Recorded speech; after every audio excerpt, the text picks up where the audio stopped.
Okay, at 6 o'clock, we'll call the meeting to order. Please join me in saluting the flag. I pledge allegiance to the flag of the United States of America, to the republic which stands one nation, under God, indivisible, with liberty and justice for all.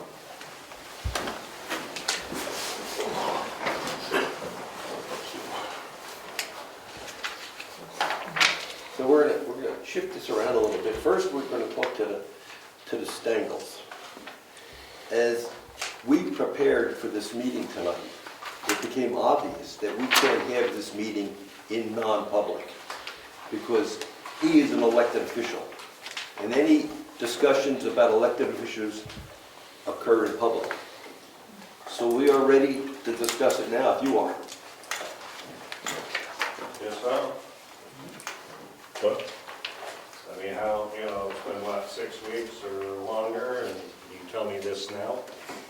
I mean, we were supposed to go on public like a month ago. Do you want to discuss this now? Yes, but I would Okay. like to know why I wasn't informed of this at earlier. I was doing the research this afternoon, and as I went through the RSAs, on 91A, it was very clear, if it's an elected official, it's not, it can't go into non-public. Okay. I So- have a question. Yes, ma'am.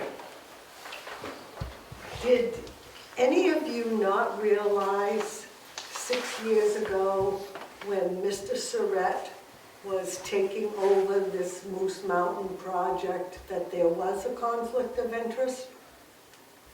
So let's go through your petition of alleged violations, okay? That's what we're going to talk about. Number one, go take number one, Mark. Yep.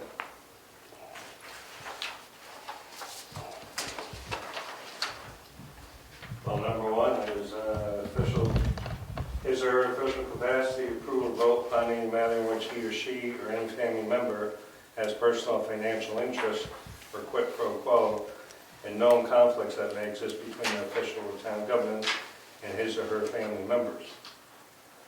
And he's been in charge of this bridge project for 6 years.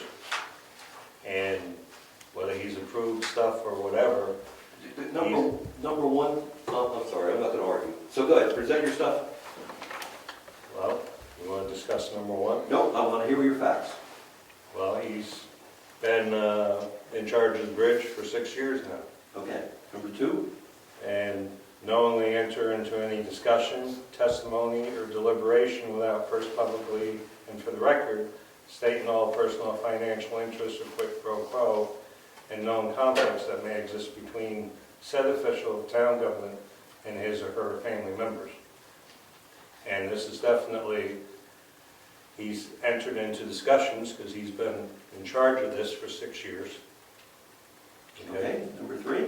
Number three, knowingly participate in the conduct of business of the town without disclosing all known conflicts of interest. And he's been participating in the conduct of the business of the bridge for 6 years, and he's never, to my knowledge, told the town that there's a financial problem if they go ahead and do what they want to do with the bridge. Okay. And if you want more information, he came to my house 6 years ago after he made Selectmen, sat on my porch and told me and my wife that he felt for us for Bryce Drive and that he was in a situation where he was going to lose a maple tree, he was going to lose a stone wall, and whatever else when they messed with the bridge. So to me, I think he kind of, took on the project to kind of, be in his benefit. And he, the town, he's been dragging his feet for 6 years. What we got done on the bridge? Nothing. Ready to, fall in and hurt somebody. So I think there's a definite conflict of interest. He should recuse himself or not be any part of the process of redoing the bridge. And yet you guys have not done anything about it, and I have not done anything about it because I didn't know how to really approach it, and you guys came up last October and came up with a policy for conflict of interest. So I said, well, here's hopefully my opportunity to say something. So, I'm saying something. Okay, now, when I read 1, 2, and 3, Yes. okay, number 1, the key verb is vote. Did he vote on something on the bridge? That's the verb. That's the verb in number 1. Did he vote? Says approve or. Vote. What does or mean? Vote. Did he vote? Approve. He didn't No. approve. We didn't approve anything. All right, number 2.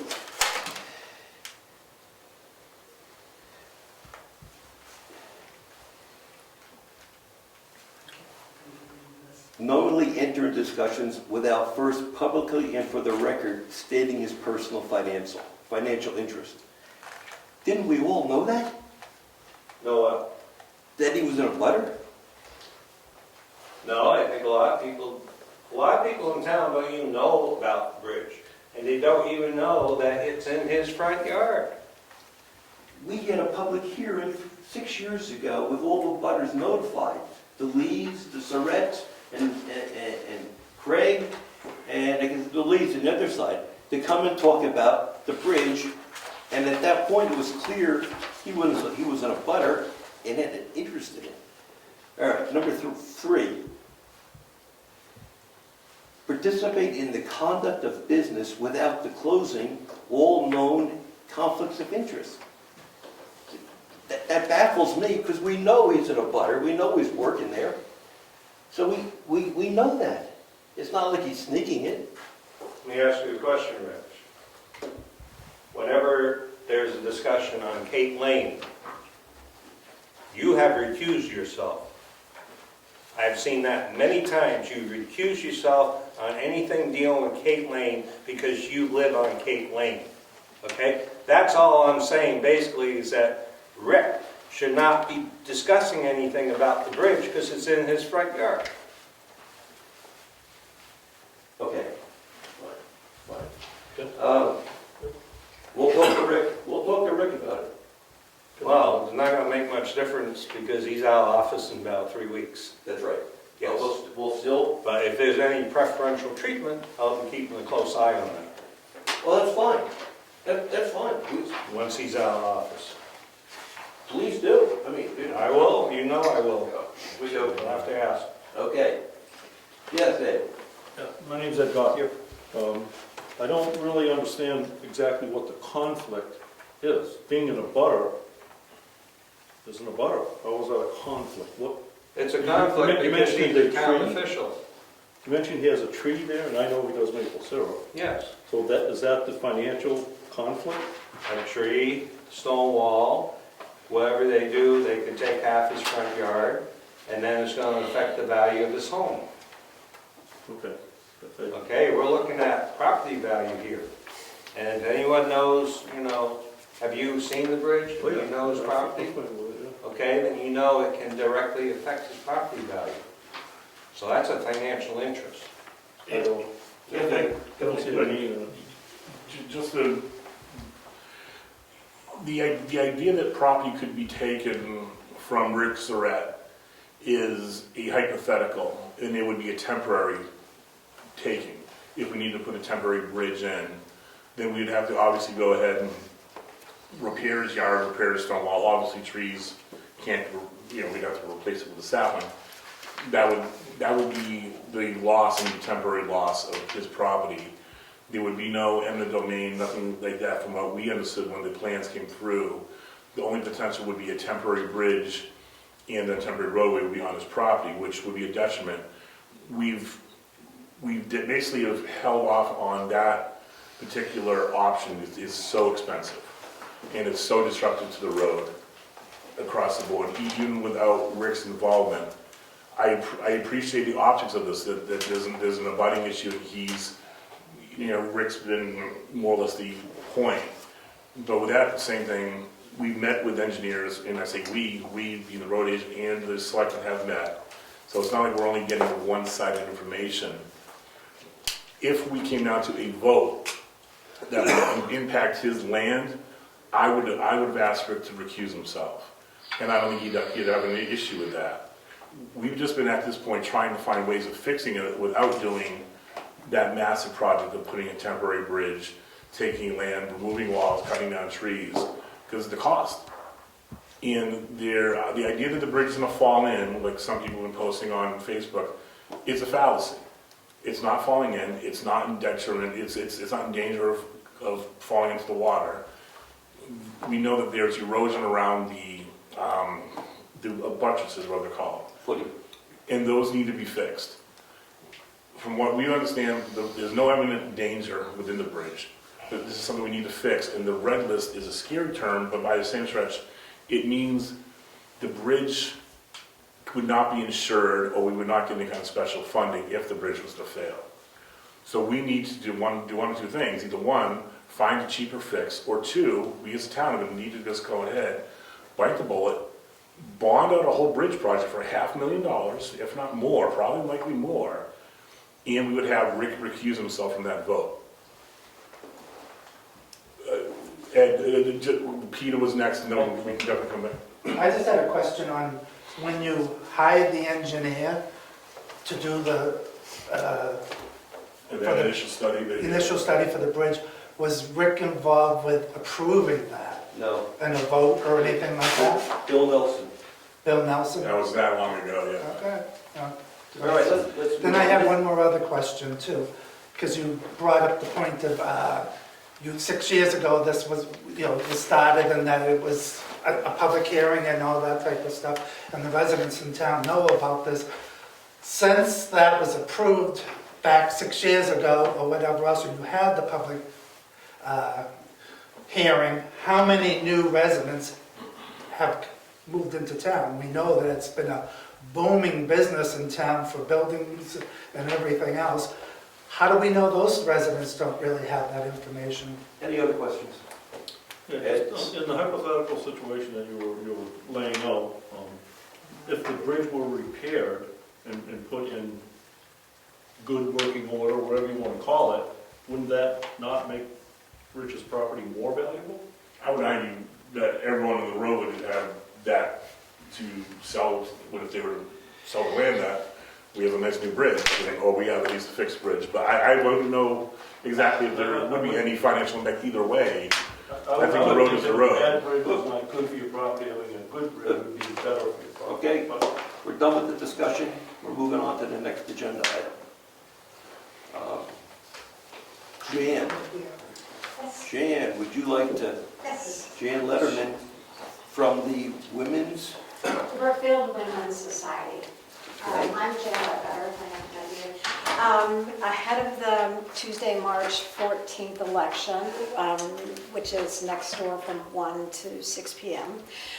This Saturday, the Brookfield Women's Society is hosting a town forum, which will allow anyone to attend. It's from 10 to probably about 11:30. Allow you to meet the candidates, hear their qualifications, and get any questions you have answered. We are also hoping that we can get a designee from the planning board to just quickly tell us the impact of the warrant articles 2 through 9. So then if you have any questions, that will be addressed as well. Okay? good, Thank you. thank you. Any other public comments? I have a little bit. I'm hoping to get the next newsletter out by March 1st or thereabouts so that we can have all the warrant articles in there and the voting information and whatnot for everybody. But I've had a couple people ask, including Jan, in the case that somebody needs to use the town hall as shelter, who do they call? They called it, Jim. Right, okay. Thank you. Brad and as a default to select them. Okay. And there was another hand, that's another hand. Mark? The last meeting, I questioned how many permits possibly that CEO's done last year. You said you were going to check into it, Yeah, 42. 42. And 42 permits that were issued at the $35 level. Yeah. You don't know how many discussions never went to the $35 level. That's the minimum level, $35. Any other input? Okay, carried. I'm just here for the Brookfield Women's Society. A couple of things I just wanted to update the community. At the request of several people, we're investigating doing some yoga and exercise instructions at the townhouse. I spoke with Rick Surratt earlier about it, but wanted to bring it forward to the Selectmen about how that may work for using the townhouse on a regular basis for classes, probably once a week with an instructor, a trained instructor. I'm not sure if she will charge a fee. We would need her to have liability insurance, but I do want to bring that forward and let you know we're working on proposing something, if that would be acceptable with the Selectmen. Well, you answered both of my questions. One, is he or she certified in liability insurance, which would be the two criteria I would have if we would allow that there. That would be my preference, but on that, I don't personally have an issue with that. Then my question would be, is it for profit? Is somebody making money on it? That I have to clarify with her, with the one instructor. They probably would charge a fee, but it would be open to the community. No more than $10. Would like to think about that one. That's fine, and that's why I wanted to bring it forward and see, kind of make you aware of what we're looking at. Okay. Also, there's a craft session proposed for March 4th from 1 to 4 o'clock by one of the women in the Brookfield Women's Society. She would only charge for supplies to do some polymer crafts. We had a lot of people interested, and that I just wanted to check on that with the Selectmen, if you would approve that session. That's not a problem. Yeah. I don't have a problem with that either. Okay. If it's not for profit and it's local, yeah, go for it. Great, thank you. And just to mention some of the other areas that have been developed, there has been a book club started, a card club, there's a birding outing planned in May. We are investigating some wellness presentations and also a family safety response type of presentation for the community, maybe like overview of CPR. I've reached out to Jan Williamson to see if we can work something out. And there is a lot of community resource work in progress between Leah and Jan in particular. They're heading up a lot of community, having community resources available for our residents. I also have two volunteers who are very interested in doing a deep cleaning of the townhouse in March before the town meeting, which was kind of approved by the Selectmen, but I just wanted to know the time frame for the election, taking down the poles and getting ready for the town meeting, if she can slide in a time period there. So I didn't know when you might be taking the poles down. Well, I think we're just gonna use the cardboard setups. Yeah, we are. And one handicap tent. Okay. And so that's easy to come up and down. So we're talking about March. We're doing that the 14th. And she wants to get in there when? Anytime after that's cleared out so that they can have it ready for town meeting. I think that we can break it down that night, because it's gonna be that simple. Sure, but then we have to set up all the chairs. Do that too? We can do that? Yeah, we got chairs all one night. So we're gonna use the 14th to the 18th. Okay, that's great, thank you. Unless it snows. Never know. Okay, that's great, I appreciate it, thank you. All right. Any other input? Okay, good. Let's see. We have some residual ones here from Brad E. He came to us last meeting with the proposed reappointment of the forest fire wardens in town.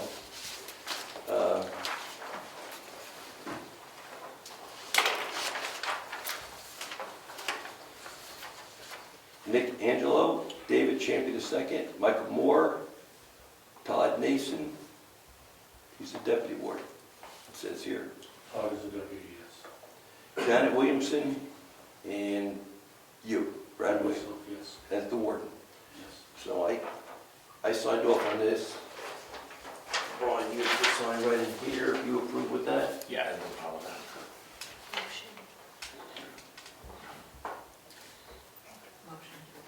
Yeah. Okay, I'll make a motion that we approve Brad's suggested list of wardens and deputy wardens for the town of Brookfield. I'll second. All in favor? All right. Okay, so that's for Brad.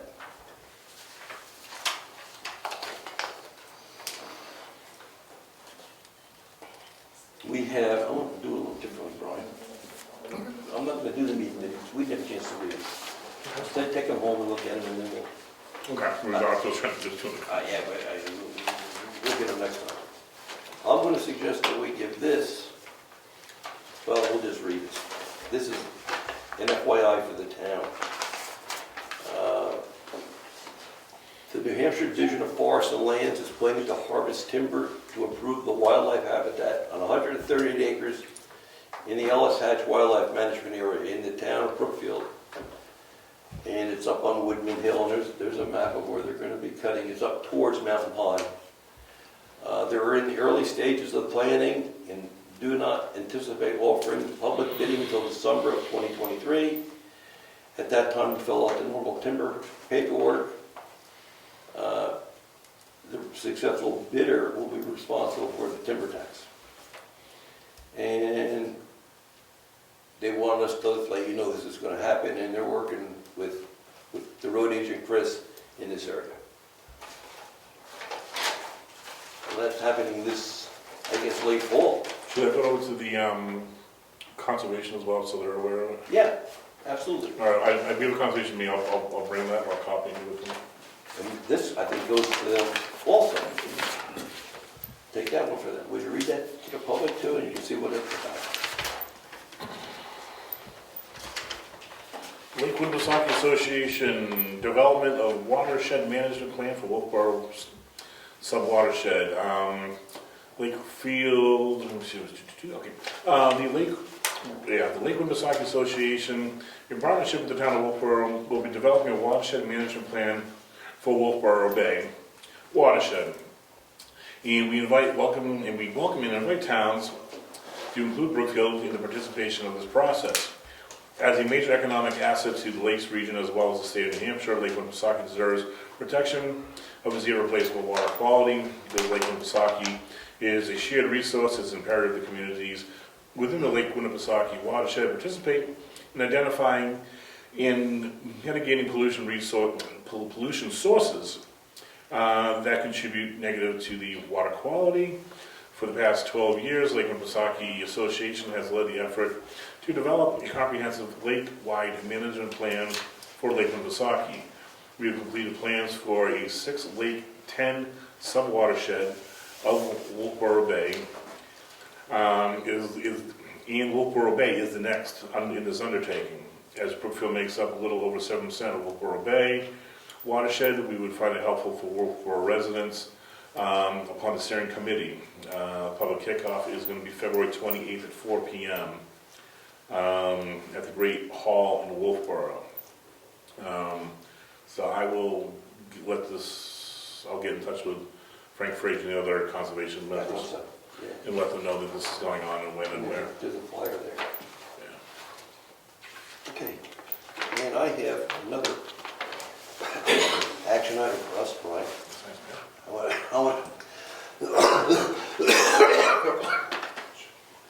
Excuse me, I'm getting better.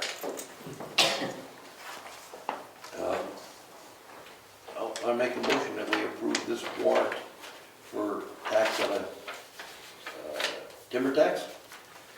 It's for, actually to cut down here on Gates Lane, it's for $7,740.11. I'll make a motion that we issue this tax warrant to the tax collector for recovery. Second. All in favor? Aye.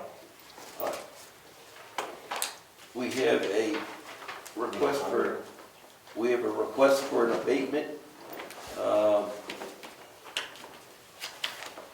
for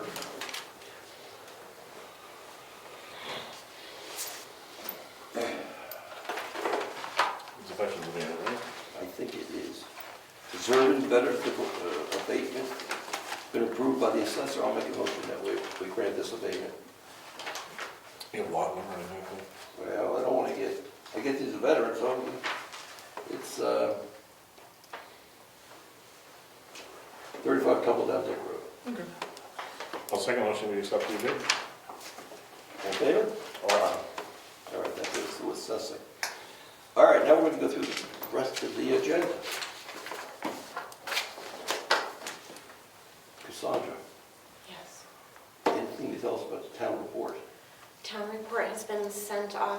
print company, we should have a proof by lunchtime tomorrow. I will be traveling to pick it up. Where are you going this year? I will find out tomorrow if it's going to be in Concord or Lebanon. It's still the same company, R.C. Brayshaw. But they're tight on their print schedule, and then you have to figure in shipping, which still remains a slow process when anything is important. So it'll be a lot quicker to just go and pick it up to make sure we have it here. I'm expecting to have it here by the 2nd or the 3rd of March. So Thursday or Friday. Okay. If at all possible, they can have it done sooner, and then I will pick it up sooner. We'll take it. Anything else? Nope, that's it. Town clerk, do you have anything for us? Just real quickly, Chris Pappas, Congressman Chris Pappas' office contacted the town clerk, and they just want to know, they're going community to community and spending an hour to offer residents a chance to come ask questions and provide information about federal resources and programs to help constituents with federal issues, including Social Security, VA benefits, passports, IRS, and more. So they're just asking if they could use our facility to meet with constituents. They go to libraries and all, non-political, but I said I would ask the selectmen. We've almost done in the past. Yes. Okay, I'll let her know then, and I'll make arrangements with you all. Okay. Thank you.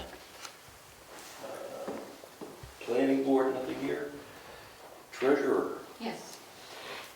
So I have made copies of the budget and the revenue and placed them on this table for anybody who wants the 2023 proposed budget. And they're on the way. And they're on the web. Today will be the last day for QuickBooks. The conversion is taking place this week for new software. So that'll be exciting, and the next meeting we'll have a different format, and that'll be that. And So what you're talking about is the tools that you use to manage the town books. That's correct. It'll be in a new format, and we'll have a new expenditure report, and the way the bills are done, everything will be a little bit different, but today, okay. I was approached about if the town would consider purchasing a projector to be used at town meetings, or maybe some of the other committees in town could use it to put on a PowerPoint presentation. It's a cost of about $300 or $400. It would be the projector and a screen, and I think it could be beneficial. I mean, you could use it at town meeting to display anything where maybe Chris could use it even to display about the roads, or, you know. Anyway, it's a request. I don't know if Karen wants to input anything on that. I Jan? believe, I was going to say, Amazon accidentally shipped us a big screen, and they said it was cheaper for us to keep it than ship it back. And I'm trying to find a home. I've offered to schools. The town can have it. Thank you. So we just have a projector. Well, the technology's changing, right? You don't. Well, it's not like a projector, right? You use it through your laptop. You use it as a, am I right? You would do, for PowerPoint slides, and we could even use replace laptops to do the PowerPoint and project them for budget items, town meetings, some of the special events that go on. Visually, things have a much better impact, and it would reduce the amount of copying that goes on. Right, like we wouldn't have to make copies of, if we wanted to display something that you wanted to talk about, instead of handing out papers to everyone. We would put it on a screen. We could put it on a screen. We need a screen. We have, Jan just gave us the screen. Brand new. Jan just gave us the screen. Yes. Planning board, ZBA could use it. Exactly. If there was- Conservation could use it to show their maps. And there are a lot of events going on with, we're increasing the number of events and presentations that we're doing throughout the town, and it would be great to have visual presentations. I mean, And it would be the property of the town, so anyone borrowing it, I know the committee would have to sign it out, would make sure that it was secure. Have we sold you yet? No. Okay, still working on it. Yeah, So why don't we give us a little time to think about it? okay, so we'll bring it I up. mean, we're talking $500. Less than that. There are cheaper ones too. Oh. Less than that. My issue is I don't see it being used that much. Oh, everybody has been, I've been hearing people. If you buy it, pay for one in order to use it. Yeah, if you buy it, they will use it, is what I've been told. So, I mean, what was the cost, Karen? You had a couple of prices from Amazon. Look, 250 or less. I mean, for a nice grade, a nice one that will meet our needs. It's not a real fancy one, but it'll definitely meet our needs. Let's see. So what I have seen when I go to seminars, if you will, people have a computer, there's a TV screen, and it's linked from the computer to the screen without any extra hardware. It's just like That's- you use Oh, I see what you're saying. a USB. Right. TV. Right. Yeah. We would need a TV screen Yeah, you then. need a TV then. So like, You need a monitor. Well, a you would screen. need something very big in a room. Whereas if it's the projector with the screen, you could bring it over here, you You could could put it make over it there. portable. It's more portable than a TV. And the size. Okay, anything else? Well, for instance, let's say, you know, town roads will be a topic of discussion at annual meeting, at town meeting. So, I mean, if Chris wanted to display his 3 estimates from 3 companies, he could put that up there, that people could actually visually see how much 200,000 could buy them for road paving. You know what I mean? It's a visual. People respond to visuals. Okay, I'm done. I've done this. Okay, okay. Brad's talking. just to throw a little bit more into conversation, through emergency management, any equipment used with that is available for federal funding, matching funds and so forth. And a large format TV would be more expensive, but I'm sure that we could get the federal government to kick in 50% of it where we'd be using it for, in case we have to open this as an emergency management center. So if you like the idea of a large monitor instead of a projection screen, that's one thing to consider. It's an option. Because it's something that when we do have the need to open this as an emergency management center, there are going to be some visuals that we are going to have to see, as well as conferences with the state at the time, federal news reports, things like that. So it is justifiable. That's more important.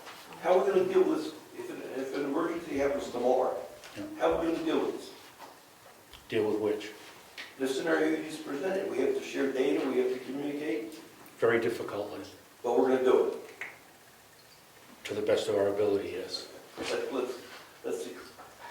Let's see what this goes. Sorry. Go ahead. Yeah. That's, Move on. We can talk about it next week, next month. okay. Want to put it on the agenda for next month? Yes, ma'am. That's all I have, I'm sorry. Okay. Other than Bill's, that's all I have. Moderators, under supervisors, the checklist had a meeting. They're getting ready for the election, which is coming up in a couple, 3 weeks. Cemetery trustees met this past week. They're getting ready to work on their projects for this summer. Trying to get some bids on a more appropriate gate for the cemetery as opposed to the cattle gate that's there now. Trustees of the trust funds, We haven't met since last meeting. no little reports are in. Town, oh God, this is not your road agent. I should have given you earlier, Tyler. Posted the roads last Wednesday, we had a week of warm weather here and had plenty of people that still want to use the road. I'm willing to work with anyone on that. It's going to be cold moving forward, so as far as I'm concerned, they're not up, but I'm not taking them down either, so. The only other thing, I did plow out an area out here, if you want to put the cable out back here. I made a larger area for that. Yes, we were contacted by Friesland, that's the company, who wants to stage 5 or 6 or 7 spools of cable for their implementation down the end of the road, and they want to store it back here, so when they start the job, the material's close, and we said, yeah, go for it, keep it out back, tucked into the back. So thanks for giving them a little room. The other thing too, if we want to, moving forward, need to expand the size of the yard up there around the salt shed. There's really no room there to do much of anything because of the piles of stuff that need to go somewhere, and the trees really need to be cut, you know, and expand that area. So moving forward in the next months here, should probably meet up there or something and decide how big an area we could clear for one, to move the sand out of that shed behind us there into a better situation up there, and to make it so things can be stored. In a case like this, you could put those rolls of wire up there, but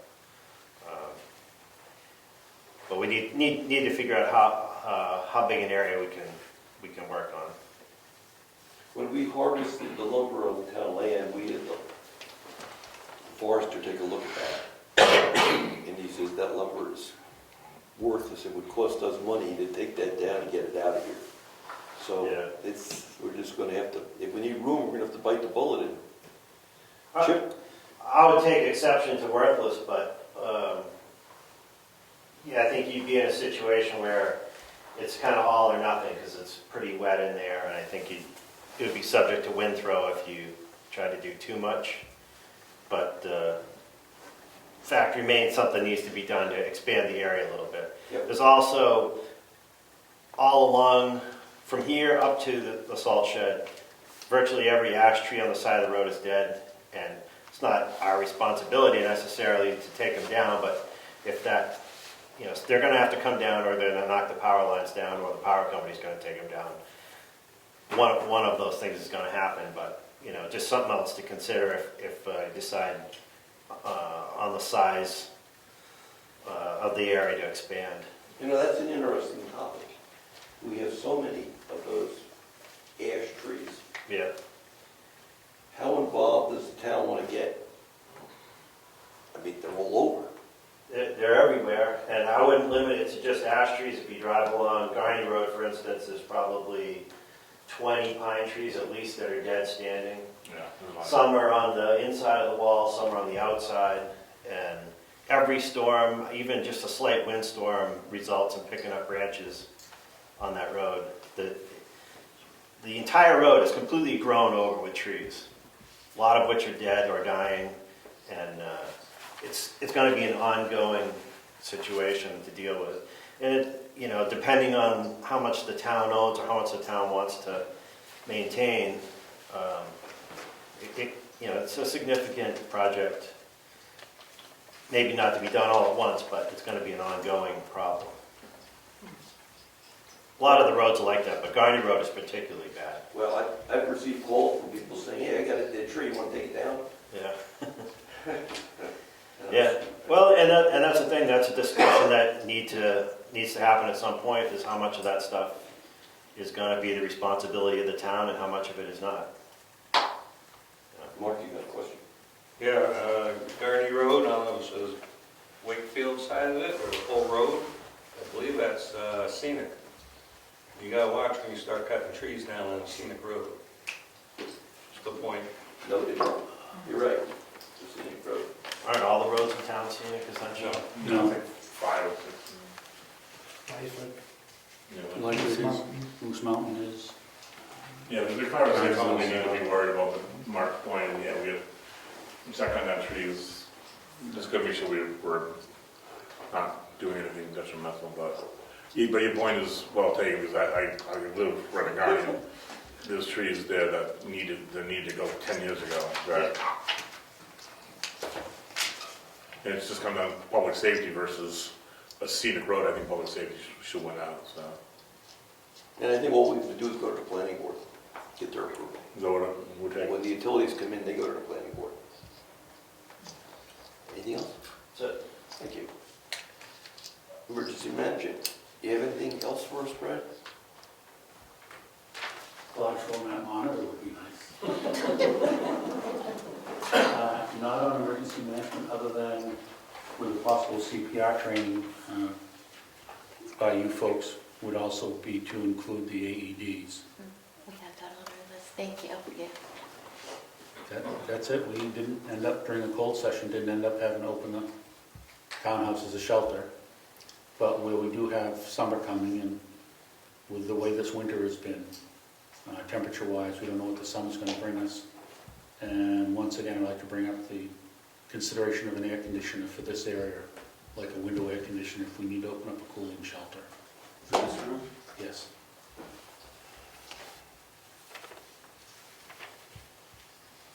Just asking for consideration.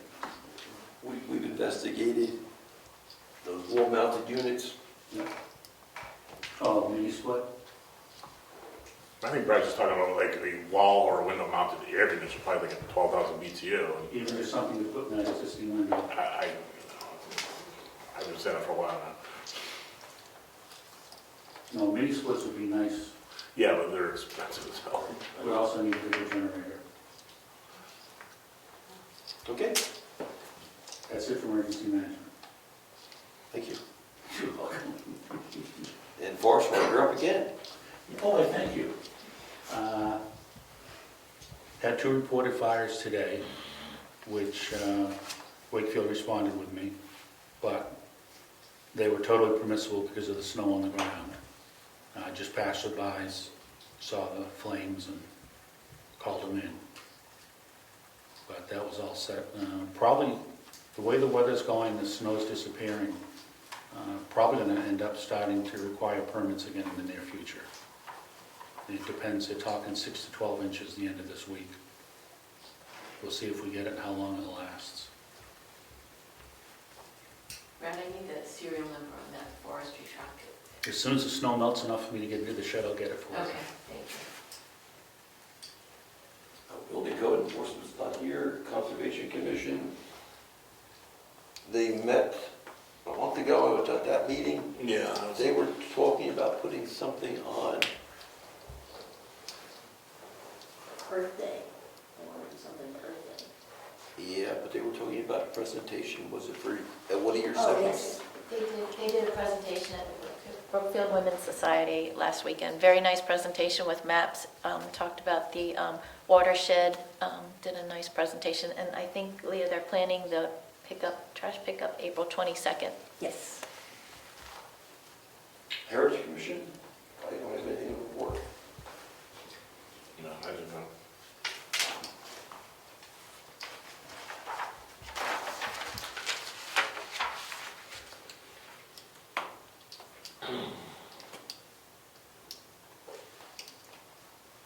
I talked about the cables, from the communications, grant review, I think. No, not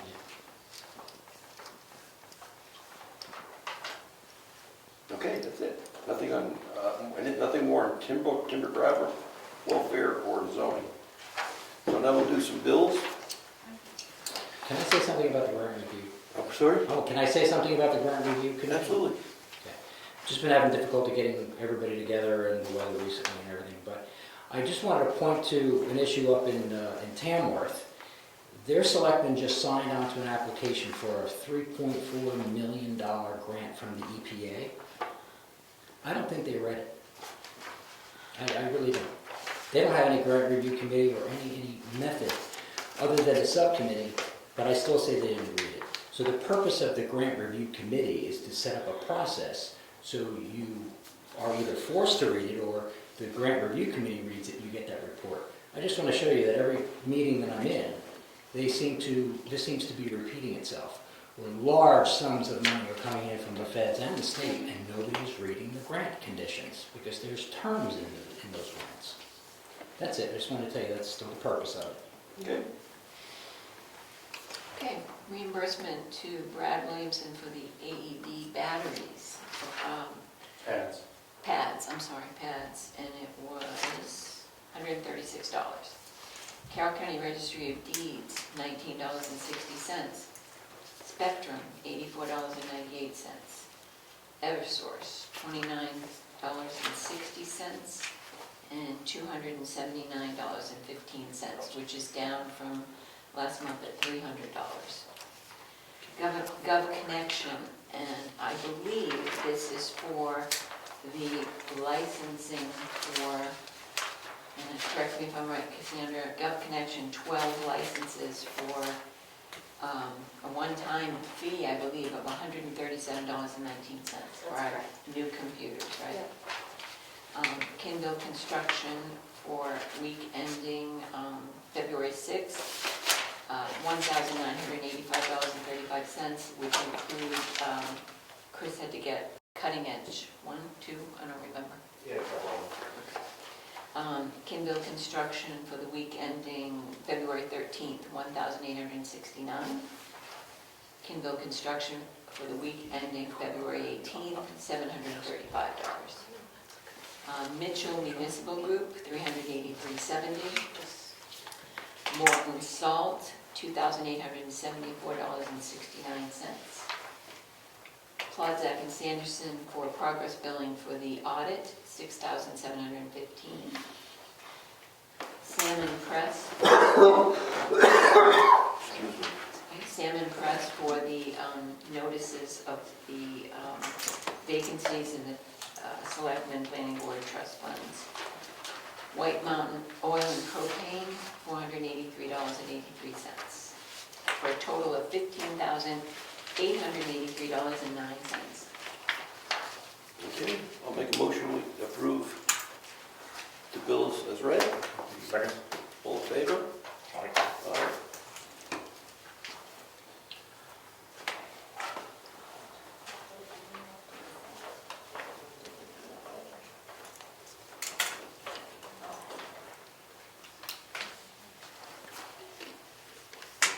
We can do this later. Yep. Bills, yeah. These checks go with this. Yep. So once we sign these, we'll sign this. Okay, we can do that after we're done with the formal stuff. Yeah, don't you need that for the law and stuff?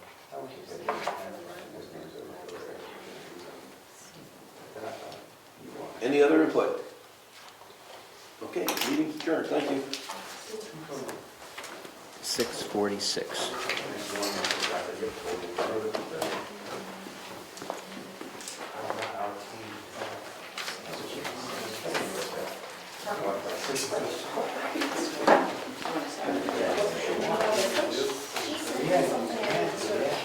I'll give you your check. If you want to wait, I'll give you your check, Brad.